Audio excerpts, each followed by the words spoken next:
सभी श्रोताओं को मेरा सा आदर प्रणाम। मेरा नाम मोहित और आज आप सभी सुनने जा रहे हैं मुंशी प्रेमचंद जी द्वारा लिखी एक हास्य कथा निमंत्रण मेरी आवाज में। पंडित मोटेराम शास्त्री ने अंदर जाकर अपने विशाल उदर पर हाथ फेरते हुए यह पद पंचम स्वर में गाया। अजगर करे ना चाकरी, पंछी करे ना काम, दास मलुका कह गए सबके दाता राम। सोना ने प्रफुल्लित होकर पूछा, कोई मीठी ताजी खबर है क्या पंडित जी? शास्त्री ने पैंतरे बदल कर कहा, मार लिया आज, ऐसा ताक कर मारा कि चारों खाने चित्त। सारे घर का न्योता आया है, सारे घर का। वह बढ़ बढ़ कर हाथ मारूंगा कि देखने वाले दंग रह जाएंगे। उधर महाराज अभी से अधीर हो रहे हैं। सोना, कहीं पहले की भांति अब की भी धोखा तो ना हो गया है? पक्का पौड़ा कर लिया है ना? मोटे राम ने मूछें ऐंठते हुए कहा, ऐसा असगुन मुंह से ना निकालो। बड़े जप तप के बाद यह दिन आया है, जो तैयारियां करनी है कर लो। सोना, वह तो करूंगी ही, क्या इतना भी नहीं जानती? जन्म भर घास थोड़ी खोदती रही हूं, मगर है घर भर का ना। मोटेराम, अब और कैसे कहूं, पूरे घर भर का है भाई। इसका अर्थ समझ में ना आया हो तो मुझसे पूछो। विद्वानों की बात समझना सबका काम नहीं।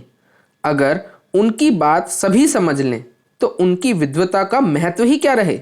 बताओ, क्या समझी? मैं इस समय बहुत ही सरल भाषा में बोल रहा हूं, मगर तुम नहीं समझ सकी। बताओ, विद्वता किसे कहते हैं? चलो, महत्व ही का अर्थ बताओ। घर भर का निमंत्रण देना क्या दिल लगी है?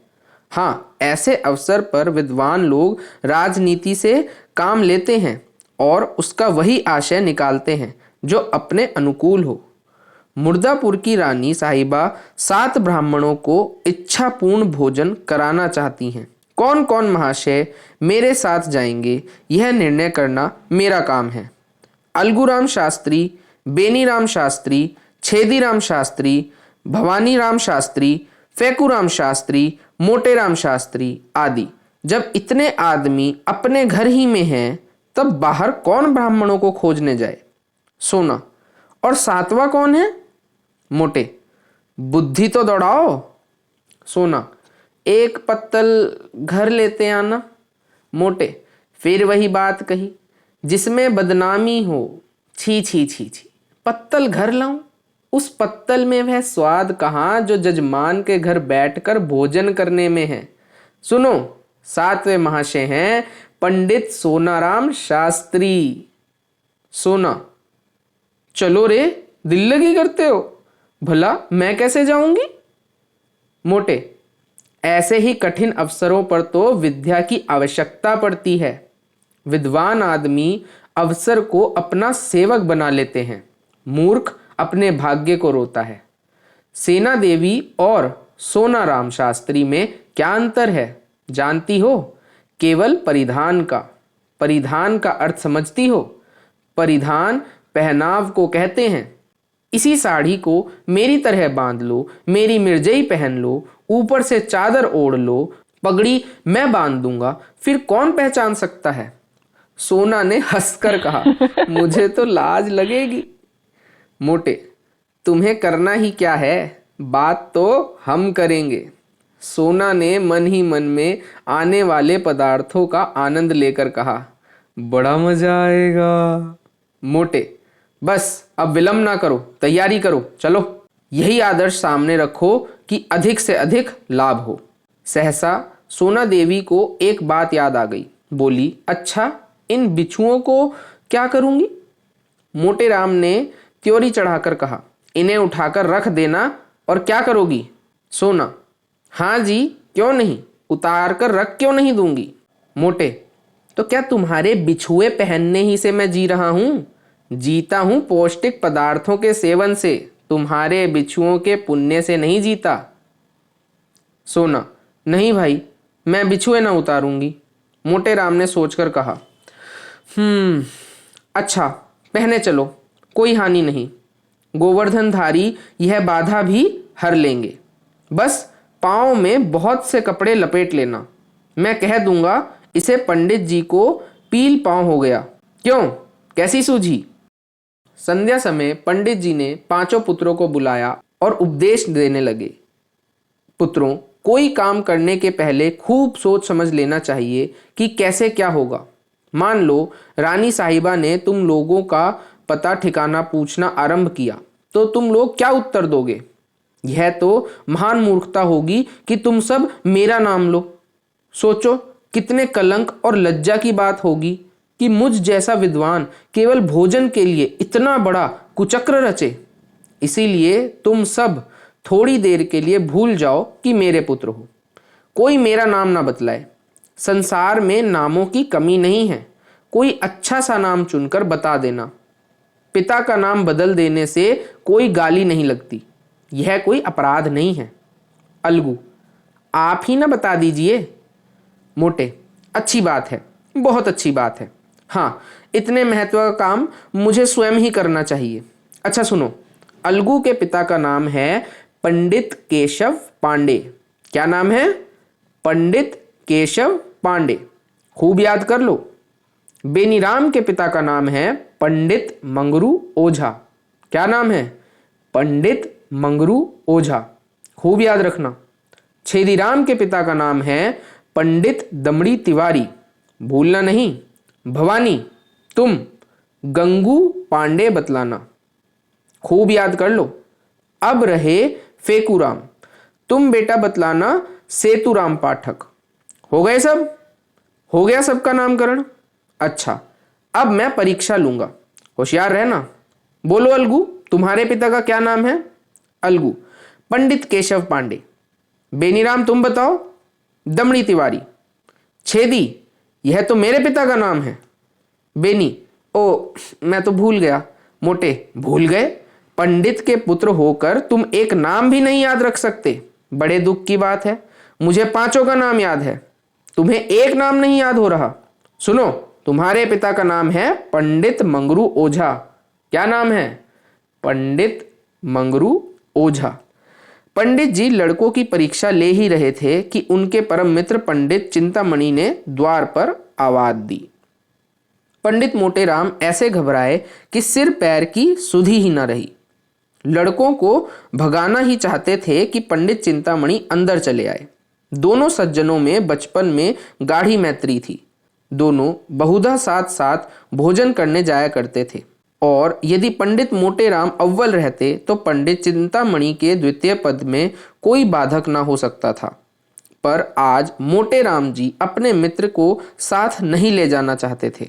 उनको साथ ले जाना अपने घर वालों से किसी एक को छोड़ देना था, और इतना महान आत्मत्याग करने के लिए वे तैयार न थे। चिंतामणि ने यह समारोह देखा तो प्रसन्न होकर बोले, क्यों भाई, अकेले ही अकेले? मालूम होता है आज कहीं गहरा हाथ मारा है।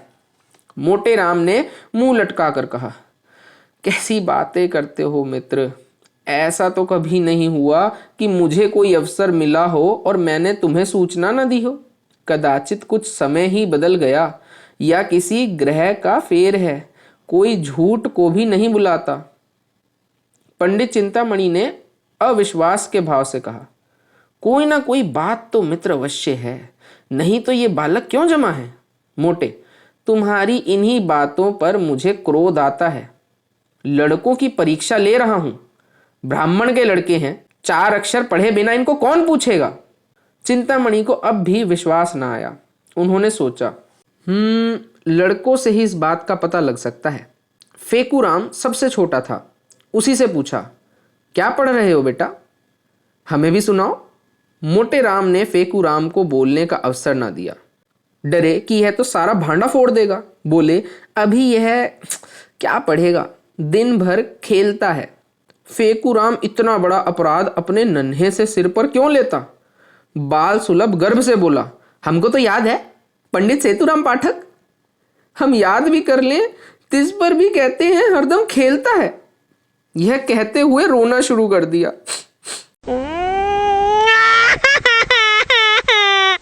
चिंतामणि ने बालक को गले लगा लिया और बोले, नहीं बेटा, तुमने अपना पाठ सुना दिया है, तुम खूब पढ़ते हो। यह सेतुराम पाठक कौन है बेटा? मोटे राम ने बिगड़कर कहा, तुम भी लड़कों की बातों में आते हो, सुन लिया होगा किसी का नाम। अपने मित्र की घबराहट देखकर समझ गए कि कोई ना कोई रहस्य अवश्य है। बहुत दिमाग लड़ाने पर भी सेतुराम पाठक का आशय उनकी समझ में न आया। अपने परम मित्र की इस कुटिलता पर मन में दुखित होते बोले, अच्छा, आप पाठ पढ़ाइए और परीक्षा लीजिए, मैं जाता हूँ। तुम इतने स्वार्थी हो, इसका मुझे गुमान तक न था। आज तुम्हारी मित्रता की परीक्षा हो गई। पंडित चिंतामणि बाहर चले गए। मोटे राम जी के पास उन्हें मनाने के लिए समय न था। फिर परीक्षा लेने लगे। सोना ने कहा, मना लो, रूठ जाते हैं, फिर परीक्षा लेना। मोटे, जब कोई काम पड़ेगा तो मना लूंगा, निमंत्रण की सूचना पाते ही इनका सारा क्रोध शांत हो जाएगा। हाँ भवानी, तुम्हारे पिता का नाम क्या है, बोलो जरा। भवानी, गूंगे पांडे। मोटे, और तुम्हारे पिता का क्या नाम है? फेकू। फेकू, बता तो दिया, उस पर कहते हो पढ़ता नहीं। मोटे, हमें भी बता दो। फेकू, सेतुराम पाठक तो है। मोटे, बहुत ठीक, हमारा लड़का बड़ा राजा है। आज तुम्हें अपने साथ बैठाएंगे और सबसे अच्छा माल तुम्हें ही खिलाएंगे। सोना, हमें भी कोई नाम तो बता दो। मोटे राम ने रसिकता से मुस्कुराकर कहा, तुम्हारा नाम है पंडित मोहन स्वरूप सुकुल। सोना देवी ने लजाकर सिर झुका दिया। तो दोस्तों, आज के लिए बस इतना ही। मैं आशा करता हूं कि आपको कहानी पसंद आ रही होगी। क्या चिंतामणि जान पाए निमंत्रण का राज, या फिर पंडित मोटे राम की चतुराई की ही जीत हुई? जानने के लिए सुनते रहिए मुंशी प्रेमचंद जी द्वारा लिखी कहानी निमंत्रण मेरी आवाज में। कहानी पसंद आई हो तो वीडियो को लाइक करें और शेयर करें अपने उन दोस्तों के साथ जिन्हें कहानियां सुननी पसंद हैं। और अगर आप चैनल पर नए हैं तो चैनल को सब्सक्राइब भी ज़रूर करें। इसी के साथ अब हम मिलेंगे हमारी अगली वीडियो में। तब तक के लिए मैं आपका मोहित आपसे विदा लेना चाहूँगा। शुभ रात्रि, धन्यवाद।